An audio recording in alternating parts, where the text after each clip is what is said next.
So in this video, we're going to go over exercise problem number 3 in chapter 11. Okay, so let's read the question first. During its first year of operations, Punjab Limited had the following transactions pertaining to its ordinary shares. In January 10, issued 70,000 shares for cash at $5 per share. Okay, and on July 1st, issued 30,000 shares for cash at $7 per share. In problem A, it says journalize the transaction assuming that the ordinary shares have a par value of $5 per share. So it's very simple. I already recorded. I'm recording again right now. Never mind. So what's going on here is that the company issued stock to finance its business. So it will receive cash once they issue stock. So 70,000 shares at $5 at what? So 70,000 shares at $5 will give us $350,000 cash in, and we have to recognize share capital ordinary by $350,000. This is par times the number of shares. Okay. So on July 1st, issued 30,000 shares for cash at $7 per share. So issued cash, so cash in, $7 per share. So this should be market price, or issued price. It will make more sense. Issued price.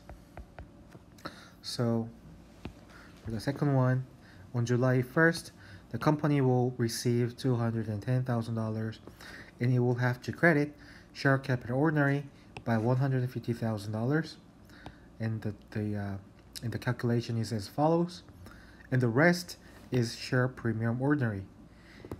If you deduct $150,000 from $210,000, then you will get $60,000. And on B, it says journalize the transactions assuming that the ordinary shares are no par with a stated value of $1 per share. So it has no par, but the stated value is $1 per share. If it has no stated value, if it has no par, then we use what? Stated value for our when we increase the share capital ordinary. So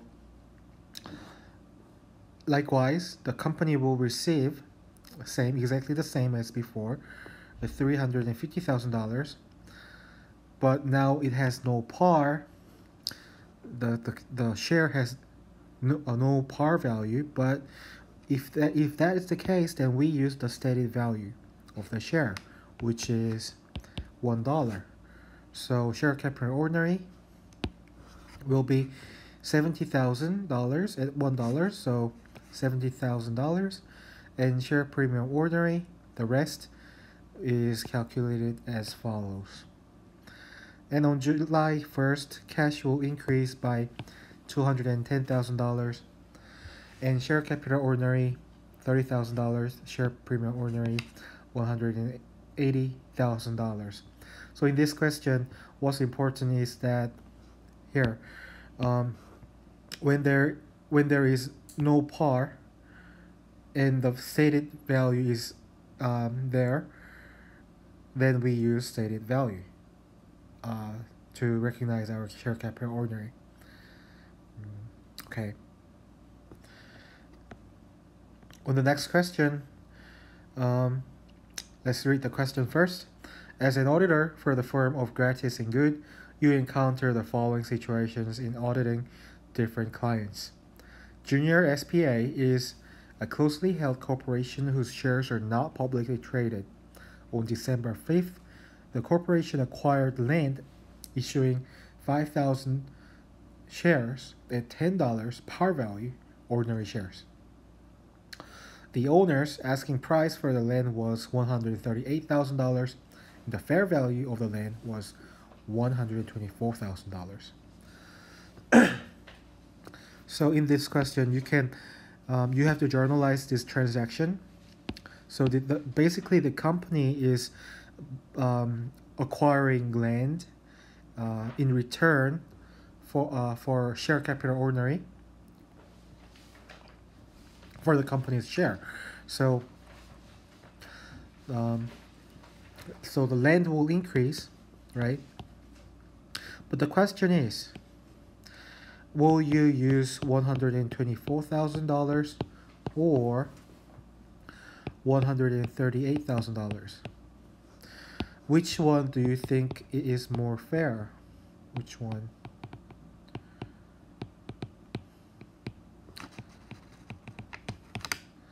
Well, I think the fair value, because it says fair, right?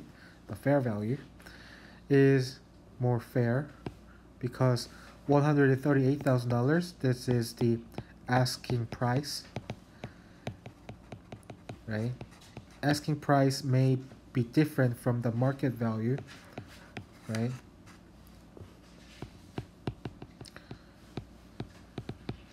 So asking price is not market value.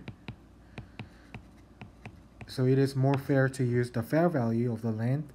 So we will increase the fair value amount, $124,000 on the debit side as land, and in return the company gives 5,000 shares of $10 at $10, so that will become $50,000 of the share capital ordinary, and the rest will be share premium ordinary, which is $74,000. Then let's move on to the second one. Novak AS is publicly held corporation whose ordinary shares are traded on the securities market. On June 1st, it acquired land by issuing 20,000 $10 par value ordinary shares.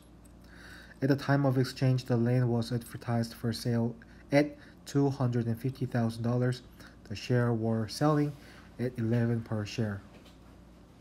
So in this case also, we have to consider the fair value. Okay, so the advertised sale is $250,000. So you can be like, you have to vacillate. You have to decide which one to use. Is it the market fair value or advertised value? It makes much more sense when you use the market fair value, which we can calculate by multiplying the price that is selling at the market, which is $11, and the number of shares. So this will give us $220,000, and the company has to recognize $220,000 worth of land on the debit side and has to recognize the share capital ordinary. It is stated at $10 at 20,000 shares at 10, so it will be 200,000, and the rest will be 20,000 share premium ordinary. Okay, so if you don't know which one to use, then you can, most of the times is fair value, sometimes cost, but you'll learn it later. Okay, so fair value makes more sense in most times. Okay, that's it for this video, and we'll go over problems in our next video.